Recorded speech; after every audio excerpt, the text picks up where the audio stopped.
Paul George says chasing an NBA title is not his priority. Is that concern for you?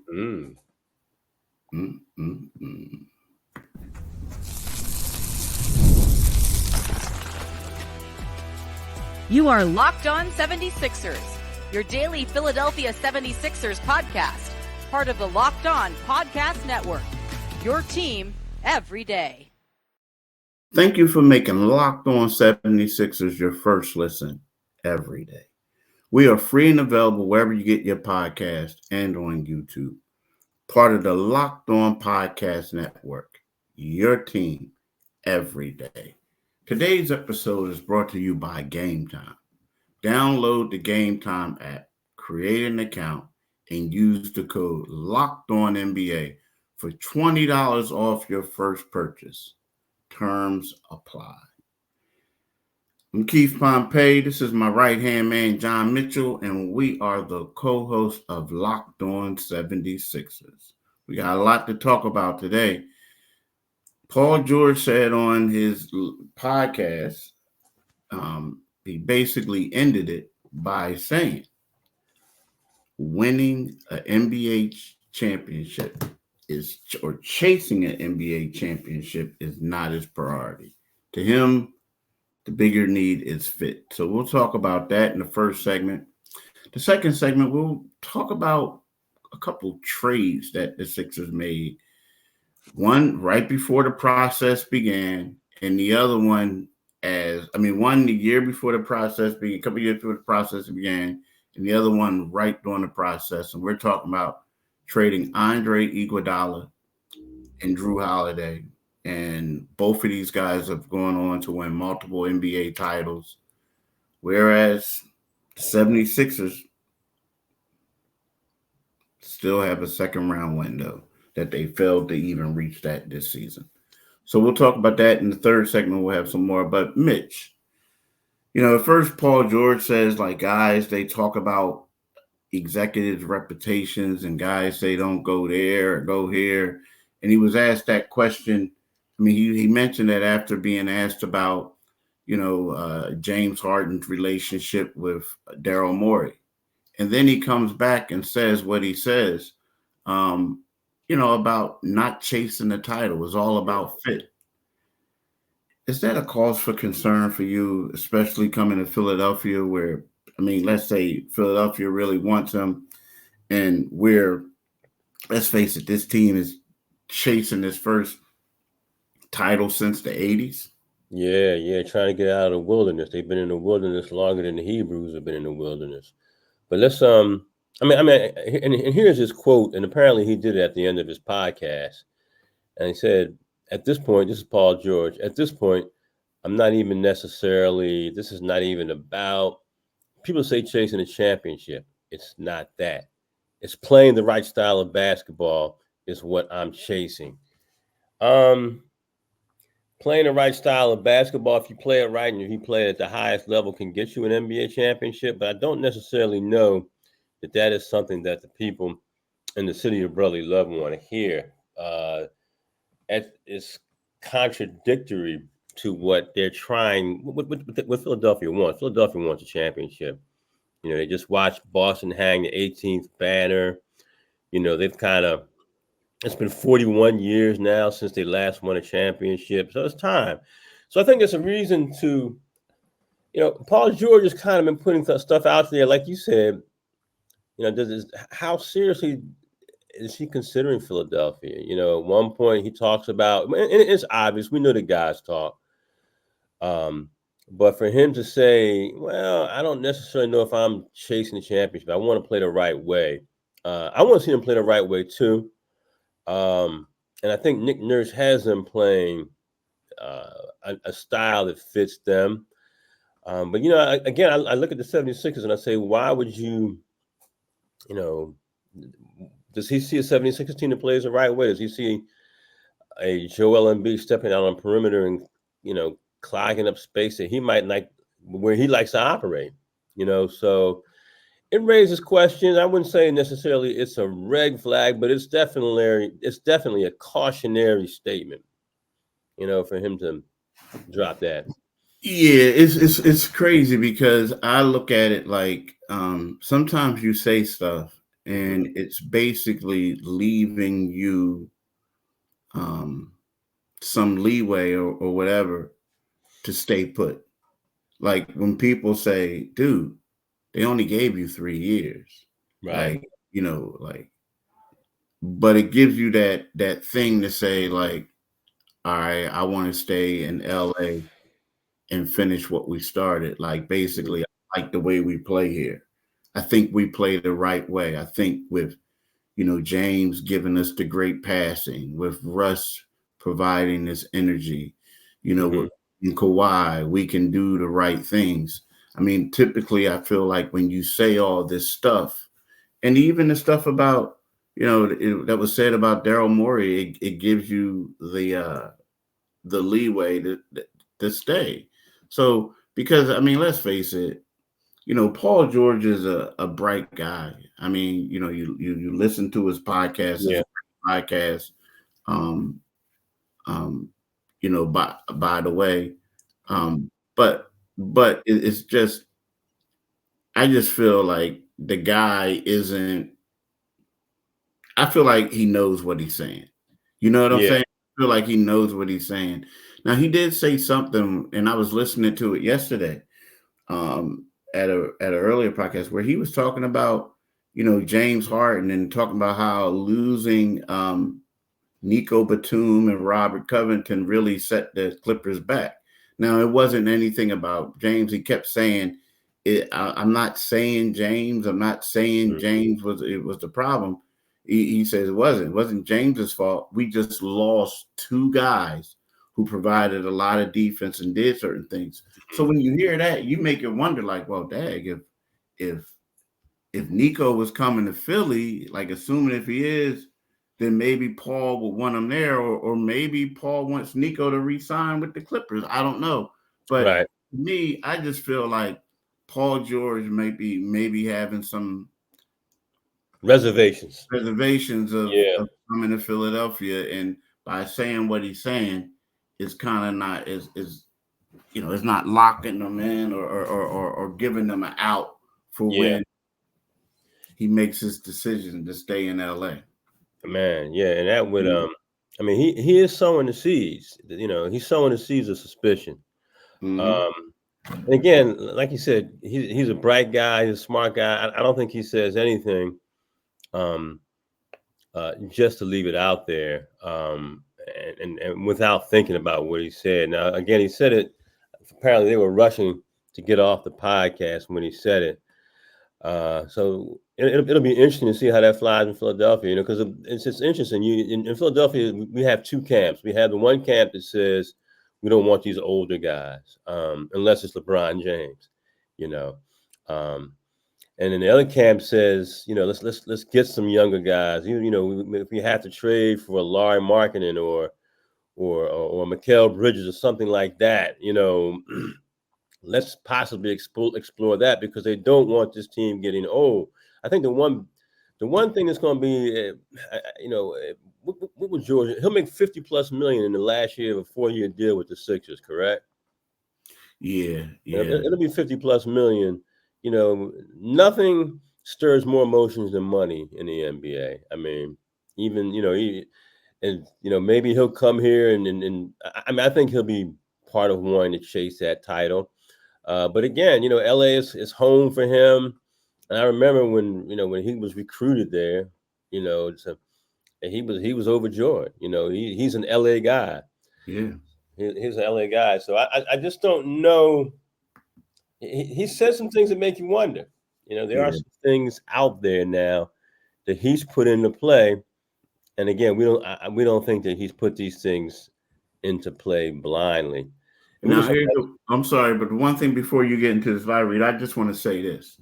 I'm just going to tell you, if a guy comes out and says he doesn't want to win a championship, he wants to play the right way, that ain't working in Philly. I'm just going to say the fans going to turn on. I mean, I'm going to just be honest, especially if you're making a max contract. Yeah. Like, it's not going to work here. I mean, he'll have to explain what he said, but that coming out saying I'm not chasing the championship is not a priority, that ain't gonna fly in Philly. Yeah, it's not something that you want to come out with initially and throw it out there. You really don't want to. And again, we'll talk about that a little more after we talk about game time. There's plenty of stuff to do this summer, man. There are concerts to go to. There's you don't have NBA to go to, but now you've got Major League Baseball. And the Phillies, as we all know, are very hot, best team in the National League. So what you want to do is consider Game Time. You can get flash deals with Game Time where you save even more money with exclusive in-app deals on select seats ahead of the game or event. You can get zone deals. Save even more when you choose a section and let Game Time choose your seats. So you can do just about everything you want to get into some of these games, and Game Time will cater it for you. So take the guesswork out of buying Major League Baseball tickets with Game Time. Download the Game Time app, create an app, and use code LOCKEDONNBA for $20 off your first purchase. Terms apply. Again, create an account and redeem code LOCKEDONNBA for $20 off. Download Game Time today. Last minute tickets, lowest price, guaranteed.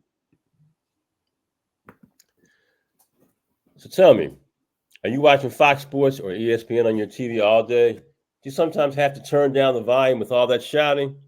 Make the switch to Locked On Sports today, a free 24/7 sports streaming channel programmed for you every day to bring you the biggest stories without all the screaming.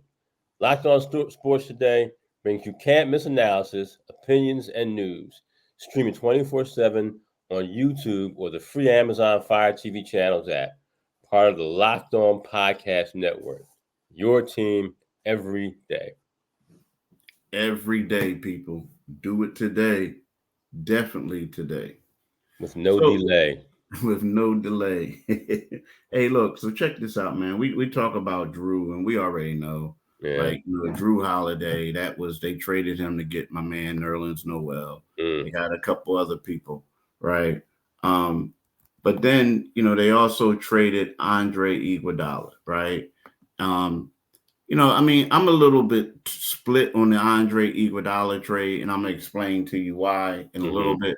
But you look at Andre Iguodala, he was a one-time All-Star as a 76er. He gets traded to Denver.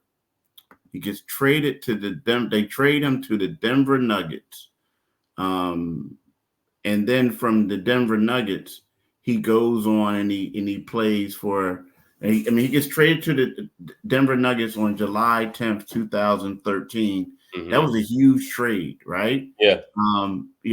That's the one where they sent, what was it, Vucevic and all these other guys. Two-time All-Star. Yeah, but he was a rookie and he goes to, another team. It was just a big trade. And then after that, on July 12th, 2017, Iguodala goes on to the Golden State Warriors, and the rest is history. The guy, they traded him once to Memphis, but he comes back to Golden State. But you look at it, he went on and won 4 championships. Drew Holiday won a championship with the Milwaukee Bucks. Yeah. He won a championship recently with the Boston Celtics. And there were 2 guys who you think about would have helped the Sixers mightily over the last several years. Yeah. Let's not forget that part of that 76ers trade back then was ultimately led to the Iguodala trade. Ultimately led to the acquisition of Andrew Bynum, who never played a game for the 76ers.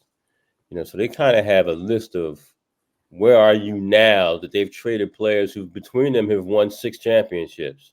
You've got 4 for Andre Iguodala, and Drew Holiday is, if he's not an All-Star, if he's not in the Hall of Fame now, he's definitely building that resume. He's 2-time NBA champion, 2-time NBA All-Star, 3-time NBA All-Defensive First Team, 3-time NBA All-Defensive Second Team, And even to put a cherry on top, he won the NBA Sportsmanship Award. So not to rub it in the Sixers' faces, but it's like teams have, since the process began, it has done nothing but unprocess the legacy of the 76ers. They have they can't get past the second round, and this year they didn't get past the first round. And although you kind of understand what they were doing when they traded Drew back then. I mean, Drew was a young guy at the time. But they also traded him. That was his all-star season. They traded him for Nerlens Noel to, a guy who was kind of like, where are you now? Where are you now? Are you forming a team? With the guy who they traded Mikal Bridges for, Smith, and it's just, so they've kind of been left in a lurch, and just looking at those players, and it's all, and you're always building. It's always the process of team building in the NBA, but dealing in the process, it just hasn't produced what it was supposed to produce. And now people are like, is the process dead? And you did get Joel Embiid out of process, but if you've mentioned on multiple occasions, it was winless for Wiggins. It wasn't necessarily about Joel Embiid as our guy. He had those injuries coming out of Kansas, and So here we are, looking back, and I guess it's kind of like, Andre Iguodala has had an incredibly successful career in Golden State. Drew's, winning championships in Milwaukee, and Milwaukee's probably saying, hey, look, we got Dame, and Dame doesn't play a lick of defense for us. So, maybe the Sixers weren't the only ones to be bamboozled, Keith. Yeah, I mean, but here's the thing about the Drew thing. It turns out to be, now you look at it, and some people might say, yeah, it's easy to say they messed it up. I don't think they messed it up on the Iguodala, and I'm gonna tell you why. I'm just gonna share with you why. So Iguodala was getting ready to be, his contract was was going to be over shortly afterwards, right? He made the All-Star team. He was 7th in voting for Defensive Player of the Year, and that came a year after he was a season after he was second team All Defensive, and he was 8th in the voting. Now, the reason why the Sixers had to get rid of him, and I was told by sources, people who was with the team then, that they got rid of him, was because he wasn't going to resign. He hated it in Philadelphia. Yeah. He just didn't like it. So it was either one of those things where they didn't want to do it, but they knew if we don't get rid of him now, he's just going to leave us. Yeah. Now, maybe they could have waited a year and held out at the All-Star, at the trade deadline. But it was one of those things where they felt like they had to make that move. And, let's face it, when Iguodala was here, his relationship with the Sixers fans was rough. It was like, he was a good player. Like when you look at it, that was, to be honest with you, it's crazy because that was his third in regards to scoring points. He averaged 12.4 points that year. That was his third lowest scoring total or scoring average as a 76er. The first one was his rookie year when he averaged 9 points, and then the second year when he averaged 12.3 points. But overall, when you look at it, in his 8 seasons in Philly, he averaged 15.3 points. He averaged 4.9 rebounds, right? And actually it was 5.8 rebounds, 4.9 assists, and 1.7 steals. Great numbers. But they felt like they had to get something for him right then and there because they knew he wasn't going to come back. And so I kind of sort of understand that one. And we interviewed him, I think it was 2 years ago when he came here for what was his final time. And he basically said as he got older, he respects the Sixers fans now. Like he knows what they meant. But it Right. was tough, dude. It was tough on him. So at that particular time, I just felt like they got word that the brother man wasn't coming back, and they did what they had to do just to get something out of it. You know what I mean? Yeah. So And in fairness to Andre, what was problematic was that the 76ers kind of painted him as a number one guy coming after, and he had the AI, and he came right after AI. And, Andre was always really, in his athletic prime, he's probably good, a very, very good number, a good number two, but yeah, never a number one. And they tried to push him. They put him in the number one spot. Um, you know, Elton was never really healthy, and it just never really. It never panned out the way they tried. It was trying to put a square peg in a round hole. You know. We can talk about that maybe a little bit more after the break. But right now, let's talk about Prize Picks. What is Prize Picks? Prize Picks is America's number one fantasy sports app with more than 5 million members. It is the most fun and exciting way to get in on the action while you watch your favorite sports and players. You just pick more or less on two or more player stats for a shot to win up to 100 times your cash.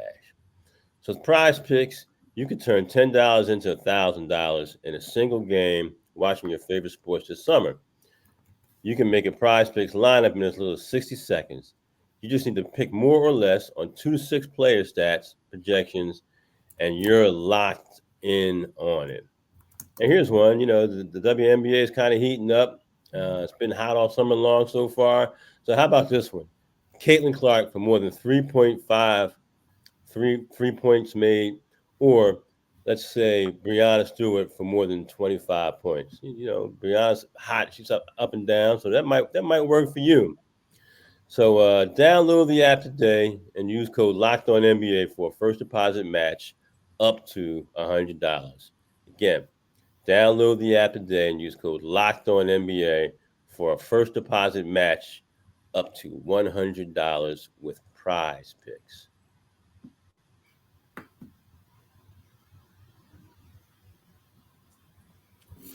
there's one thing about the WNBA. I like the WNBA. I'm excited, but dude, sometimes I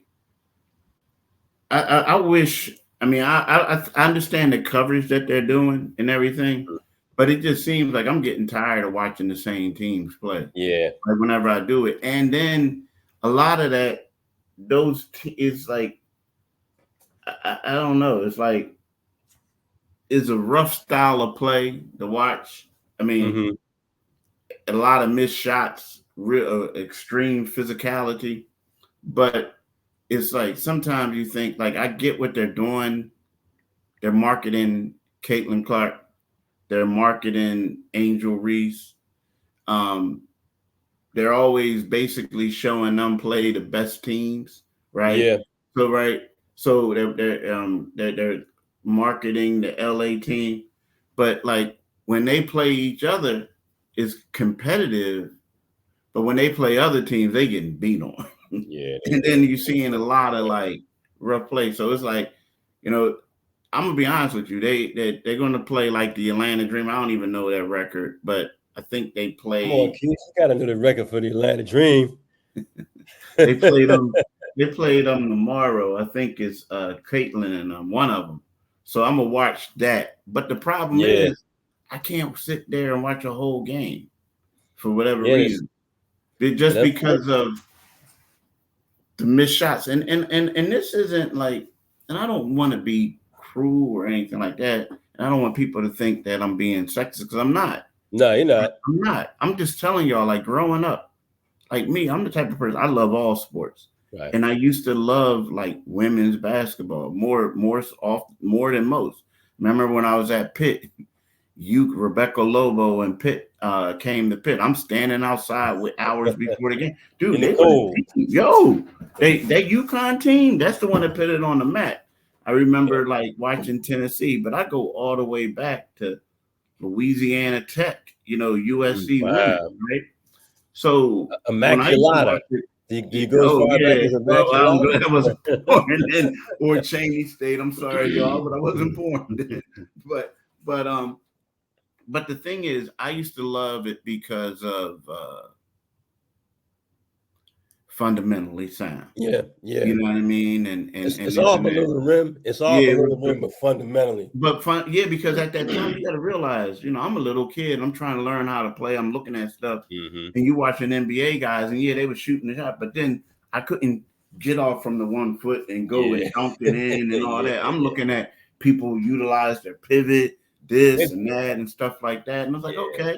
But now I'm watching the league now, and I'm just, I don't know, it's just not as good as it was to me years ago. Now, don't get me wrong, the players are phenomenal. Yeah. But the overall quality, and maybe it's the teams that I'm watching, is you're watching, but like you said, we're all watching, the Angel Reese. We're watching the Caitlin Clark, and now Cameron Brink, just the other rookie in that class, just suffered a torn ACL. So that's a big loss for them. That's a big loss. A huge loss. And then also, you know what, man? Here's something else too. Let's keep it 100. Like, it all sounds, the back and forth, the bickering, and all that. Like in the beginning, like, okay, this is gonna be good. Yeah. But then after a while, it's getting old. Like, what I mean? It's getting old. You know what, Keith? They can't. That won't carry that leg. That won't carry that leg. It was nice. And, with people like bright, shiny new toys, but people are also prisoners of the moment, and it will only get better if they can do what Magic and Bird did. And God, I'm not putting that on a lady's shoulders, but, they have to, the play has to ascend. The play has to. I'm not saying, I don't want, like, I'm not one of those people that's saying, oh, they need to let her shine. They need to just, no, play her hard. The thing that I'm saying is no participation. Like the back. I mean, and I get it. Come at her hard. And I'm pretty sure she wants you to come at her. Yeah. I'm pretty sure when she first showed up on the AAU circuit, like people looking at, who's this girl from Iowa thinking she the truth? So then all of a sudden she like, bloop, bloop, bloop, and then they like, oh, okay. So I get that. But my thing is just, to me, the bickering, the constant comments, like everything that's going on is just, and I get it, is like people, they want to cover the league and they want to do this. And I get, if I was a reporter, I'll be writing the same thing just because they're doing it. That's the information that you're getting. Right. And you would, if somebody said something, said something negatively about another player, and you were in the locker room when they said it, or you had you were in the interview with them, and they said it, and other reporters were there, and then you go back to the office, and your editor's like, well, how come you ain't missed it? Yeah, you missed it. So then, so you have to write it. But all I'm saying is, it just seems like right now you want to go there and you want to see a quality game. But all we're getting now is she can't do this or this and that, and people get ready to fight all the time, and you're like, whoa, like, yo, this is rougher than the NBA. Like, yo, you know what I mean? It's like it's WWE with hoops, like, you know what I mean? So it's kind of like, yo, relax a little bit. Is this how y'all trying to market the league? Yeah, you know what I mean? Like, hey, make no mistake about it, man. It is physical. It's physical. It's physical. The ladies have made a concentrated effort to be physical. Yeah, they straight gangster with it. I tell you that, boy. They straight gangster with it when it comes down to that. But to me, it's just that, I don't know. I remember like that Houston Comets team. They were pretty good, back in the day.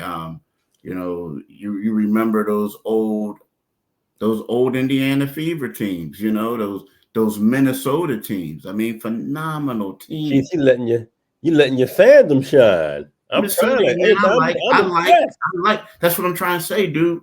I watch it. Like when people weren't watching it in the summertime, I'm sitting there. You know what I mean? Have my cold drink. On a Sunday afternoon, just like, yo, I love basketball. I mean, dude, I love all sports. So the thing is, it's just that I'm looking at it now, and I just get a headache. Play has to come up. Yeah, the play has to come back up to the level where it used to be. Now it's kind of like I have arrived, I have done this, I've done that, but the product to me, off the court, everything is great, I guess, but the product on the court is suffering a little bit, if you ask me. Yeah. So that's where I'm at. And I'm sorry for y'all for getting off script and talking about the WNBA and the drama in the league. But it just came to my mind when my man did that live read. But I just want to let y'all know that Locked On has launched the first ever national sports 24/7 streaming channel on YouTube, and now it's also available on Amazon Fire TV and the free Fire TV channels app. Locked On Sports Today is here for you 24/7, covering the top sports stories of the day with the local experts of Locked On Plus, our national shows covering every league. Find Locked On Sports Today, now available on the free Fire TV channels app. As my man Mitch always says, like I do, do it today, people. Definitely do it today. And we want to thank y'all for listening, and we want y'all to have a blessed day. Peace. Peace, y'all.